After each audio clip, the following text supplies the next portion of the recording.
Star Wars Rebels had a rocky and unfocused first season, but grew to become one of the most important series in the Star Wars universe, especially in the Mandoverse. This theory proves Ezra may have had an even bigger impact than we ever knew. And what is the state of animated Star Wars now? Welcome to Star Wars Uplink, your place for everything Star Wars gaming, the TV shows, and the movies. Let's jump in. Just you reconsider playing that message for him. If you would have told me years ago that a children's animated show called Star Wars Rebels would have been the most important TV show to watch for the future of the Star Wars universe, oh, absolutely not. I would not have believed you. Absolutely not. No, I mean, to be fair, I just recently watched Rebels all the way through because it was a thing to do. I was like, I just feel like I haven't... Well, you made it through Clone Wars. Yeah. I was like, I guess this is the next show to watch. I didn't put any stock in it until like the last few seasons. I was like, this is just background noise.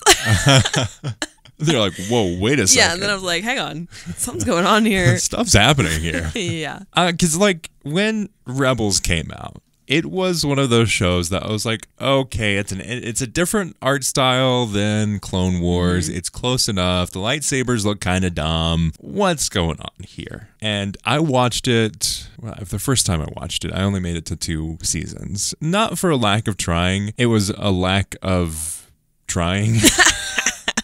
Good. I'm glad you're honest here. It was like, I got it from the library and someone had put a hold on it after I had checked it out. So like the 2-week period ended and then I just never picked it up again. Yeah. This year, in preparation for Ahsoka, I went back and I watched all the episodes. And goodness gracious, I dropped off right before all of the craziness right before happens. it got good. Yeah. Yeah. And like rewatching again in the context and in this enjoyment period instead of like this, oh, here we go. I loved like the first and second seasons. Yeah, they were so Star Wars. Very Star Wars. Just such a fun romp through Star Wars. Like it's like, yeah, we're the rebels sort of thing. It's one of the shows that benefits so well to rewatch. Like I was honestly so surprised by it. That starting off with it, it's a little like I don't know. There was something, especially jumping from Clone Wars and how that ended. Jumping straight into that, it was like, whoa, this is like this is clearly a different level, and I just need to get my head out of. And by the time you're end of Clone Wars, they've had a number of years. They've had, 6 seasons to get to that point. And then you jump to this new series that's still trying to find its voice. That's rough. It is. But I feel like if you went from early episodes of Clone Wars to early episodes of Rebels, it would probably be more of an even playing field there.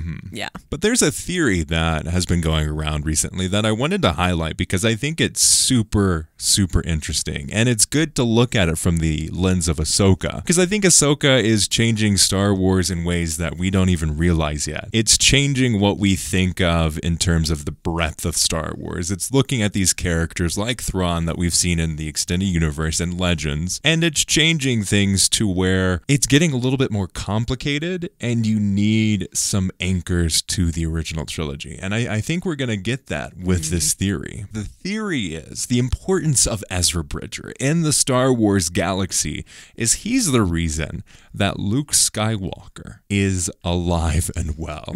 Or one of the key reasons that Luke Skywalker is alive and well. Obviously, you have Obi Wan on the planet of Tatooine watching over his physical well-being. But as we see in the extended universe, as we see in canon and Legends, there is a level of awareness that the dark side users of Palpatine and Darth Vader have in finding Force sensitives.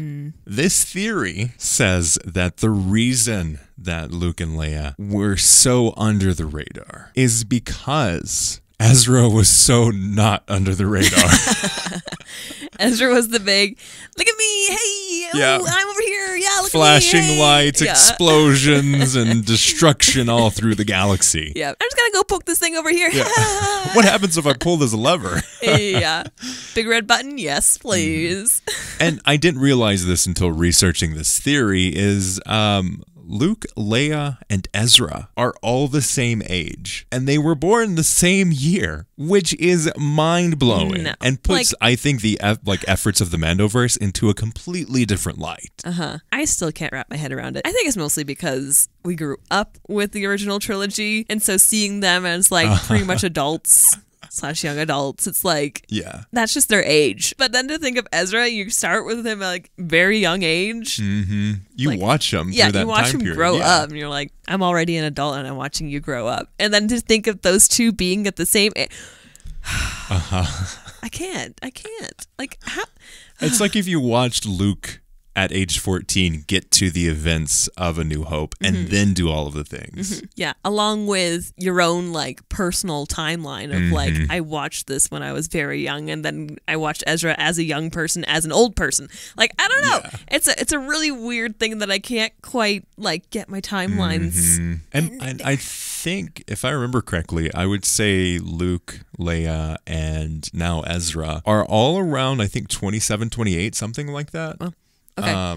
As far as like Ahsoka show goes? Yeah, by the time we get to Ahsoka, because there's 9 years that passed since Rebels season 5 or 4. That was a 9-year period until we pick them up again. Right. I think by the time Luke is in A New Hope, he's about 19 years old, I think. So there's this level of like, they're getting into the age that a lot of the Mandoverse viewers are. And I feel like, especially the ones that we watching Ahsoka, would be the ones that grew up with Rebels or Clone Wars and had this experience and had this interaction with these characters. And I feel like it's an interesting thing to think about of this next tier of Star Wars fan. Like I did a tour with a bunch of high schoolers, and they're looking and interested at this world of like digital marketing and as well as podcast and video production. And I asked them, because they obviously were talking about Star Wars, I asked them what their favorite Star Wars was. Do you want to guess which one? It's gotta be Mandalorian. It was Mandalorian. Yeah.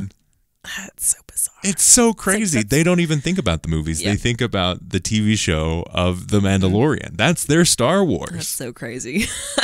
I mean, yeah, Disney Plus is where it's at. It's like, just give me the show. And then if you look at that, they're taking this next step. They're taking the kids that grew up or the middle schoolers or I don't, whatever the demographic was when Rebels came out. They are now adults and experiencing Star Wars in a very different light.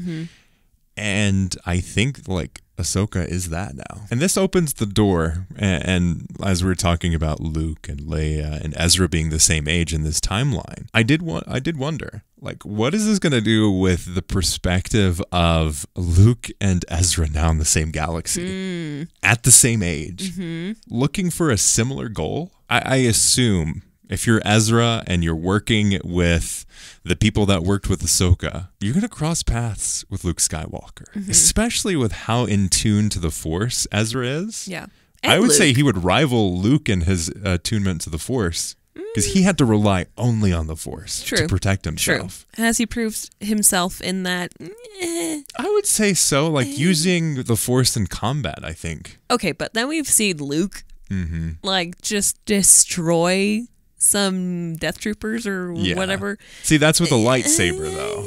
I'm thinking just Force. I understand, but and also Ezra has this whole something that Luke never has had, which is this experience with the world between worlds and a deeper understanding of the inner workings of the Force than we've seen Luke have. Yeah, at least on the screen. True. Luke has also had more of a different training, though. Like he's got more of the traditional. Ish, kind of. Well, is there with traditional Yoda. training so, now? I mean, you got Yoda. He got Yoda. Yeah. I mean, that's just that. That's fair. But Ezra got some training from Huyang, who is older than Yoda. True. I think there's similarities here. Oh yeah, there's definitely similarities. But I really want to see them. I want to see them come together and see what those differences really are. What does that look like? I can only imagine. Like that would be. I feel like we're not gonna think of it until we see them together and we're like, whoa, these two people are very different. Because, like, you have, like, this portrayal of Luke as this more well-seasoned Jedi, and you have this portrayal of Ezra being a less seasoned Jedi. Kind of ragtag, just... But, like, if you look at the experiences that Ezra has had on the ground in a way that Luke never had, I would say that Ezra would be the more seasoned Jedi of the two. I definitely think that's up for debate. I think it's an interesting thought process to look at these two Jedi in so different but very similar places in Star Wars and think about, like, who would be more Force-like? This theory also poses that Ezra's involvement and his extravagance in the universe would be Force ordained. The reason that he would have been born at the same time as these guys, or the same time period, would be an influence of the Force, and was a way for Luke and Leia to be protected all this time. Interesting. So the Force was like, whoa, there's just so much power in these Skywalker kids. Yeah. Let's divvy it up. Let's they need someone ones, else. They need to be protected and guided. A way to do that would be introducing Ezra. Yeah, there's only two of them, so we have to got to get some more out there. Someone's that's going to cause a bunch of trouble. Yeah, that'd be Ezra. If Ezra wasn't around, there's no way the Death Star would have been destroyed the second time. Like there wouldn't be any Battle of Yavin, or like it would have been very different. I think if Ezra was gone. I mean, he was gone. Well, yeah, but and that was like that, I mean, gone, like not existing. Yeah, like if there was a search for the Inquisitors, like what Ezra went through happened to Luke. That would be very different. Yeah. Could you imagine Luke getting hunted down this whole time? With Obi-Wan there too, like that would have been Oof. And that made me think about like this. It's interesting because you see as soon as Ezra's off the board, this is what really ties in this theory as like a pretty solid theory. As soon as Ezra leaves the galaxy, there's like a cause and effect, a butterfly effect of the galaxy going to crap. You see both Thrawn and therefore the Empire slowly starts to crumble, and you see a lack of Ezra in the galaxy. The events that protected Luke all this time escalate for very quickly. Yeah. Suddenly all their eyes are on him. Yes. And you can tell because Vader's like, we're gonna snatch you up right now. I'm gonna take you up. Yeah, that's a time. That is. It's so fascinating to think about this. Like this one character can influence the impact of Star Wars, and I do want to bring up, how does this going to affect the Mandoverse? Because like the Mandoverse is the foundation of what I feel Dave Filoni is really wanting to bring Star Wars into. Slowly bringing these steps and these pieces from the television series into live action, into a big movie like what eventually he will create at some point. And I feel like we're going to see this jump from the small screen to the big screen relatively soon. And it's all stemming from stuff from an animated kids show. That's crazy. But it's a new era. It's a new era for Star Wars. It needs to grow and it needs to expand and it needs to bring these different pieces to it. And I think it's so fascinating to put it into that perspective of how Thrawn in visual form was shown in Rebels. That was the first time we ever saw an actual representation of Thrawn on the screen. And now we saw him on the small screen, and eventually with what we assume is going to be Dave Filoni's Heir to the Empire movie, we'll see him on the big screen in a way that nobody has ever seen before. And like we can look at the statistics on our channel, when we create content around Thrawn, there's a bump since Ahsoka, but not as much as you would have thought. So still, people don't necessarily understand the breadth of Thrawn, and that's a big problem that they're going to have to solve. Yeah, they're going to have to really kick it up with him, especially as a bad guy, making him, they're really going to have to work on making him a threat. Because right now, everyone's just like, oh, it's Thrawn. And it's like, we have no proof. And those are all the fanboys that are doing that. Yeah. The average viewer is like, okay, that guy's pretty interesting. I'm a big fan. I think it's changing how we perceive the characters, and they're going to need to do some work when it comes to Thrawn and making him a foe. Because he's not the flashy bad guy. No, and villains in Star Wars are really interesting because they're usually just a big mood. Like they're just a big like they're just a presence on the screen. Yeah. And I'm not sure that we're feeling that with Thrawn yet. There is a presence, but it's subtle. Like him, you underestimate him. Yeah. So we're all kind of like, okay. Yeah, so I guess he's a threat. Everyone who kind of knows him is according scared, to how this is shot, we should be fearing this guy, kind of thing. All I know is he's blue. Yeah, cool. Yeah. So we're talking about animated shows. We're talking about Rebels. I think this leads us to a very interesting place in Star Wars, and that's with the place of animated shows. I felt for a while, as we were both getting Mando season 3 and also Bad Batch for a small period, there was an interesting crossover when it came to cloning in both of those series. And it felt like they were obviously in two different parts of the Star Wars timeline, but they were tackling very similar things. Yeah. And I feel like there's an interesting place, or a very specific place, that Star Wars has when it comes to the animated screen. For a while, we weren't getting any Star Wars movies, but we were getting the Clone Wars series, and that was our place of Star Wars. And now we have had more Star Wars than we've ever had in the history of Star Wars, except for the big screen. And a lot of that drive has been from animated shows. But it's dipped off recently. Yeah. I like to look at animated shows, or at least for Star Wars, as like the fan fiction of Star Wars. I mean, Dave Filoni basically said that about Legends content. He's throwing in these characters. He's like creating new things. And it's kind of amazing to see, because without it, we wouldn't have the more Star Wars that we have now. Like, we would not have these really almost critical, I mean, Ezra Bridger is a critical character now, especially according to the theory.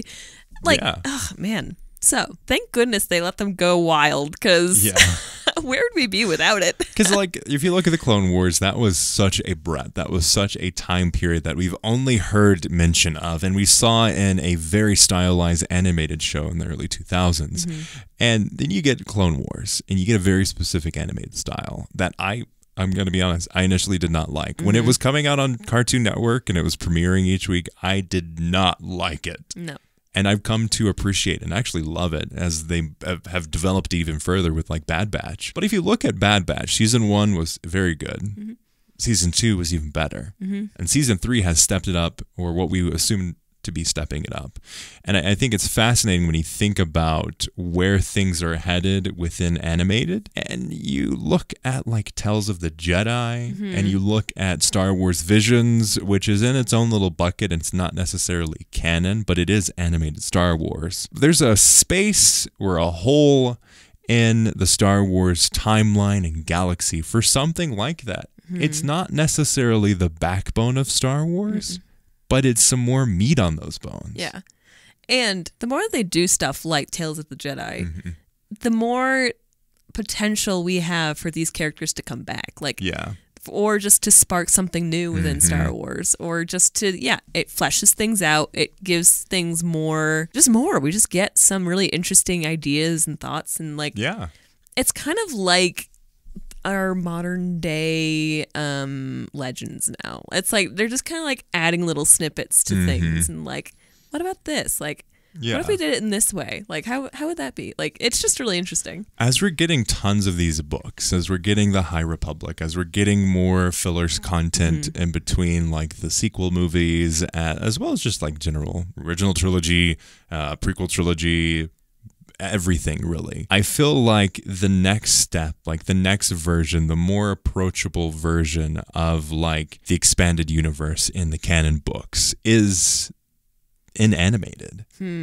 I feel like if a novel is in one place, I would say like a novel would be the live action version of like a TV series. And then the animated version would be like the graphic novels over here. Oh, okay. Like if those are the two tiers, I would say those are on equal footing. So as we get, you wouldn't have a Dr. Aphra book necessarily because she is such an interesting character and you need that visual. You need the medium of a graphic novel to really tell her story. And I feel like that's the same with a lot of characters. They don't necessarily have enough meat on their bones for like the spotlight of like a live action TV series, but their stories still need to be told.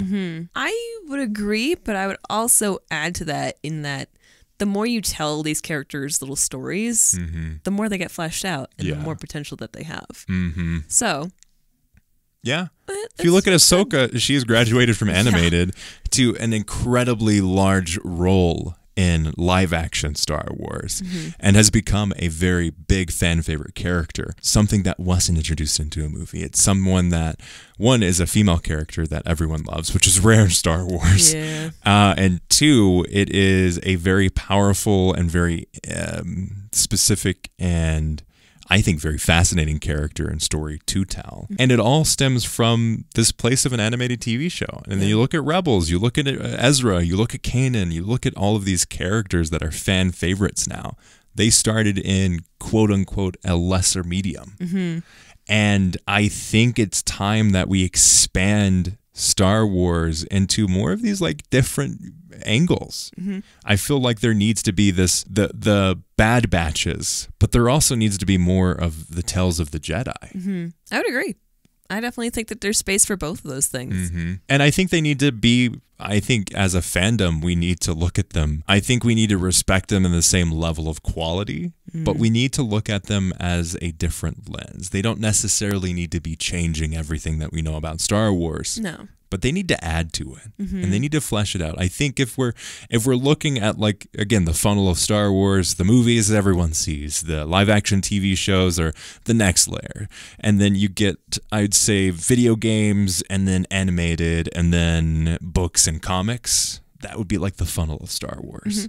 And I feel like other than Bad Batch, we're lacking in any real meaningful way in that animated tier in the future. Because I think we'll probably get another season of Visions. We're going to get another season of Bad Batch. What else? Yeah, doesn't look like we're getting anything else. It seems like they're going really hard on more the live action side of things. I mean, obviously there's yet another attempt at a push for movies. We'll eventually get one sometime. Probably. Maybe not next year. Probably not next year. No, definitely not next year. Definitely not next year. And probably won't be until 2026. So they need something else. They need more. But like all things, animated shows are not small endeavors. So, I don't know. But they are more achievable than a live action series. Yeah. Just the fact that we don't have any on the horizon, like new ones or just more, it's not looking good for them. Yeah. If they were to do another series of Tales of the Jedi, who would you want it to be based around? I personally would love to see something with young Mace Windu. We saw young Count Dooku and young Qui-Gon. I would love to see that feisty Mace Windu. There's a lot of Jedi that would be really interesting to dig into. There's like, I don't know, just pick a random Jedi. Yeah. Like, I don't even care. Just pick a random one and be like, flesh that's them out. Fascinating. Kit Like, Fisto. Yeah. Plo Koon, I think would be super cool. I know. There's a bunch of these like random in the background Jedi who have also been like mentioned or like have relationships. I think like Plo Koon especially was like pretty close with Ahsoka. And his whole race is very interesting. Very too. fascinating. So there's just a lot. There's a lot of little bits. Just give me more Jedi, honestly. Yeah, be great. And it's something that I think Tales of the Jedi gives you the height of the Jedi, like in the Clone Wars or before the Clone Wars. And I think it'd be an interesting spot to like take and weave a little bit more story to these characters. Just make me think differently about some background character, some background Jedi. But instead of doing two characters in a whole season of Tales of the Jedi, just do one character. Yeah. I think that was the real problem with Tales of the Jedi for me was they didn't get deep enough for Count Dooku and they didn't get deep enough for Ahsoka. Actually made Ahsoka worse in terms of changing her origin story. Yeah. And then Count Dooku, I think we just needed more time with him to make the the story hit harder. Yep. So Yep. just do one character, one story, one season, or multiple stories with one character in a season. I think that would be fine. Yep. Just little vignettes of just different things and with like a theme. Because they seem to like do a theme. Be interesting. Let us know your thoughts, though. What did you think about the Ezra theory? And what do you think is the next version of the animated Star Wars? Let us know in the comments below if you're watching this on YouTube, or contact@uplinkpodcast.com. As always, you can find the podcast wherever you listen to podcasts. Thanks for listening. May the Force be with you.